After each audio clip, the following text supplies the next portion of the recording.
Привет, друзья, с вами Лада. В этом видео я покажу, как из газетных трубочек сплести вот такую оригинальную красивую корзиночку Lotus. Это видео нарезка прямых трансляций, которые проходили совсем недавно в этом месяце. И в этом видео я показываю основные моменты плетения этой корзиночки. Если вы хотите посмотреть более подробный процесс, то я приглашаю вас посмотреть записи прямых трансляций, ссылки на которые я оставляю в описании под этим видео. Заглядывайте туда. Как крутить газетные или бумажные трубочки, чем их лучше обработать перед плетением. Эти все процессы я показываю в своих отдельных видео, ссылки на них оставляю в описании под этим видео. Корзиночка Lotus состоит практически из двух частей. Это основа и лепестки. Я начинаю с плетения основы. Я беру 6 трубочек, выкладываю их крест-накрест 3 на 3, вот таким образом, как на видео, и начинаю двумя рабочими трубочками оплетать. Здесь я сначала 2 ряда плету по 3 трубочки, и затем на третьем ряду я начинаю разъединять эти тройные трубочки, тройные стойки, и оплетать уже по одной стойке.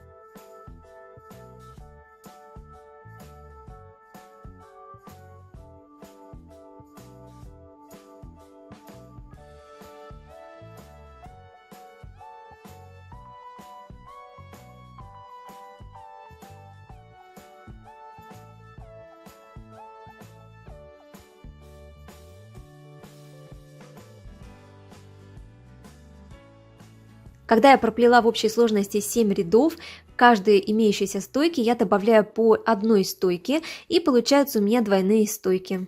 Чтобы закрепить добавленные стойки в своем месте, я проплетаю еще 2 ряда вот в таком положении, оплетая двойные стойки, и затем на следующем ряду я разделяю эти двойные группы стоек по одной и оплетаю уже по одной стойке.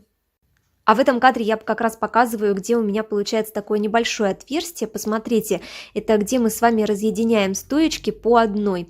Вот именно в это отверстие я буду вставлять по лепестку в будущем. И здесь именно это отверстие должно быть. Оно образуется, оно само собой образуется в этом месте. Просто я его ничем не закрываю и не пытаюсь здесь проплести очень-очень плотно. Когда я проплела 11 рядов, вот на этом этапе я начинаю поднимать стоечки немножечко кверху, но плету я точно по такому же принципу изнутри, как бы я не меняю положение рабочих трубочек, вот я как плела, так и продолжаю плести. Только при этом я поднимаю стоечки кверху. Это делаю для того, чтобы сформировать небольшие края у этой основы. Получится такая небольшая тарелочка с невысокими краями.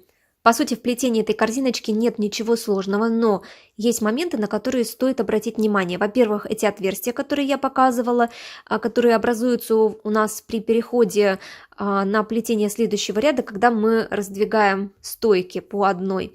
Да, эти отверстия у нас получаются, и с ними не нужно ничего делать, не нужно с ними бороться и как-то их убирать, приминать, потому что в эти отверстия в будущем у нас будут вставлены лепестки. И я, наоборот, в будущем их немножечко буду еще и расширять. Следующий момент — это бортик. Не нужно делать его большим, иначе будет сложно потом вставлять лепестки во внутренний круг этой корзиночки. Ну и сами лепестки, естественно, их много. В этой корзиночке у меня 24 лепестка, и нужно терпение и усердие, чтобы сплести все эти лепестки. Закончила я плести это основание, эту тарелочку, 2 рабочие трубочки, которые у меня остались, я их не убираю, это важный момент, я их уберу уже потом, когда сделаю загибку. Сейчас я приступаю к плетению загибки, она будет простая, свою любимую загибку я использую, сначала трубочки завожу одна за другую, и затем каждую трубочку потом я завожу через одну вовнутрь к второй стоечке, именно так, как на видео. У меня уже есть отдельное видео на канале, где я плету именно эту загибку. Я ссылку на видео оставляю в верхнем углу видео в подсказках и в описании под видео. И здесь лишь показываю основные моменты. Ну и когда уже загибка сделана, я эти 2 рабочие трубочки, которыми плела эту основу, убираю. Один конец трубочки я срезаю, а вторым концом трубочки я закрываю этот срезанный конец и прячу конец трубочки прямо в загибку. Вот таким образом, как на видео. Кстати, так прятать концы от рабочих трубочек мне очень понравилось. Советую. Основа готова, и сейчас я приступаю к плетению лепестков. И здесь я рекомендую взять проволоку, которую будем вставлять в основу лепестка. Здесь у меня тоненькая флористическая проволока, диаметр 0,55 мм. Я советую взять проволоку потолще, хотя бы где-то 0,7-0,9 мм в диаметре. Такая проволока, она сделает трубочки основы более жесткие, и лепесток, конечно, будет плестись гораздо удобнее, и его будет вставлять гораздо удобнее в основание нашей корзиночки. В плетении лепестка все очень просто. Мы с вами до этого плели уже подобные элементы. Я беру трубочку, в нее вставляю проволоку, сгибаю ее пополам. Это основание лепестка, основа лепестка. Беру вторую трубочку, из которой один конец пойдет на образование стойки серединной. Эта серединная стойка будет без проволоки, да, тут и не нужно. А другой конец этой трубочки пойдет у нас в рабочую трубочку, то есть мы им будем плести. И вот таким образом, начиная плетение лепестка, здесь сначала у нас идет на расширение процесс, а потом уже постепенное сужение. Те лепестки, которые я плету для внутреннего круга этой корзиночки, они немножечко заканчиваются по-другому, чем те, которые я плету для внешнего круга корзиночки. Здесь у меня будет 12 лепестков для внутреннего круга корзиночки, и плету я их, заканчивая стойки, собирая вместе. Вот таким образом, как на видео, подрезаю их немножечко и постепенно вставляю вот в эти заготовленные отверстия. Я их ножницами расширяю и вставляю туда лепестки, капнув предварительно клея на кончики трубочек, для того, чтобы у нас эта конструкция вся была прочной и зафиксировалась, чтобы лепестки у нас не выпадали.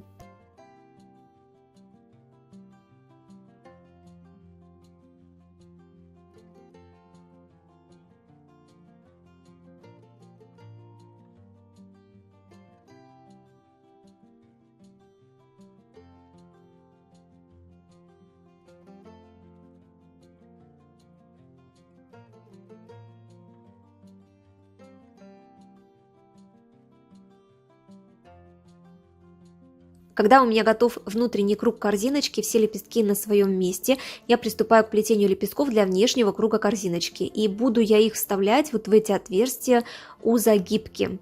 Сейчас я показываю этот момент. Вот эти места я предварительно расширяю с помощью шила или острых ножниц. Именно сюда у нас будут вставлены стойки от лепестков.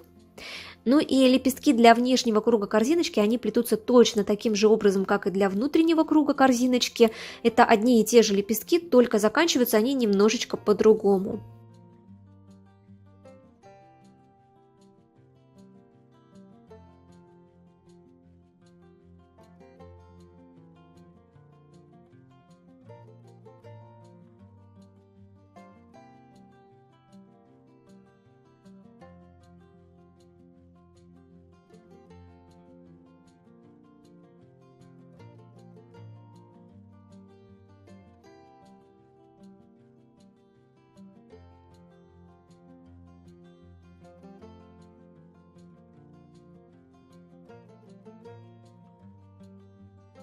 Эти лепестки я заканчиваю следующим образом, вот как на видео я показываю.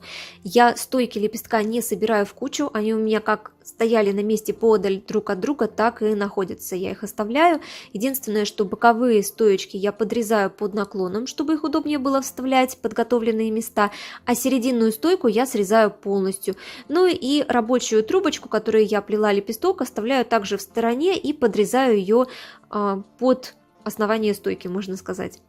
И сейчас этот лепесток, эти все лепестки, которые у меня подготовлены, я вставляю во внешний круг моей корзиночки, вот таким образом, как на видео. То есть один конец, одна стойка от лепестка у меня вставляется в одну дырочку, в одно отверстие, а вторая стойка у меня вставляется в соседнюю дырочку, в соседнее отверстие. Вот таким образом, как на видео. И да, я еще раз акцентирую внимание, что для вставки лепестков в отверстие я использую клей. Здесь я использую очень прочный клей, это клей Момент особо прочный. Я вообще его полюбила, он очень хорош для наращивания стоек в корзиночках. Ну и вот для таких целей клеит, прям таки скажу, намертво.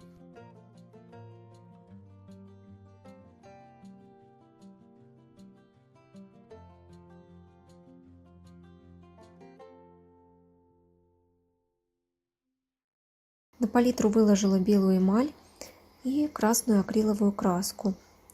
И потихонечку эти два цвета начинаю смешивать между собой, чтобы получить нежный розовый оттенок. Теперь на губку наношу немного этой краски. Такой нежно-розовый цвет получился. И каждый лепесточек вот таким протирающим движением тонирую.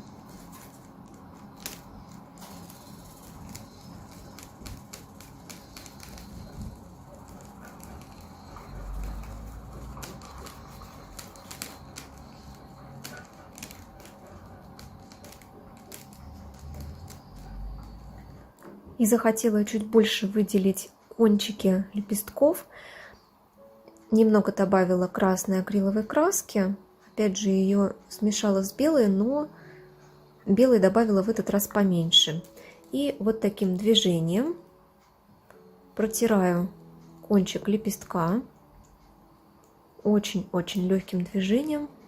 И с обратной стороны немножечко растираю, растушевываю. И вот так получается. И таким же образом подкрашиваю, можно сказать, все остальные лепесточки. Вот что получается. И после того, как краска высохла, я снова лакирую корзиночку.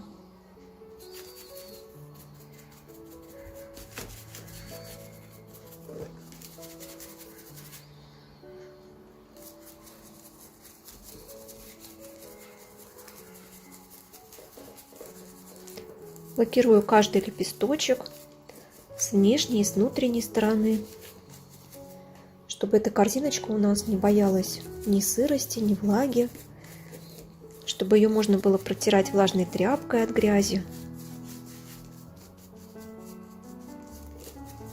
Лака беру совсем немного и кистью растираю очень аккуратно по плетению. И вот такая корзиночка Лотос получилась. Мне очень понравилось, что получилось. Я, честно говоря, даже не ожидала, что такая красота получится. Напишите в комментариях, как вам нравится. И я очень надеюсь, что я вас вдохновила на создание этой красоты. Обязательно выкладывайте свои работы в Инстаграм, отмечайте меня, ставьте хэштег «Плету с Ладой». Я желаю вам легкого плетения, вдохновения. Обязательно жмите на колокольчик рядом с кнопкой подписаться, тогда вы точно будете в курсе выхода новых интересных видео. Также смотрите другие полезные видео по плетению из газет на моем канале.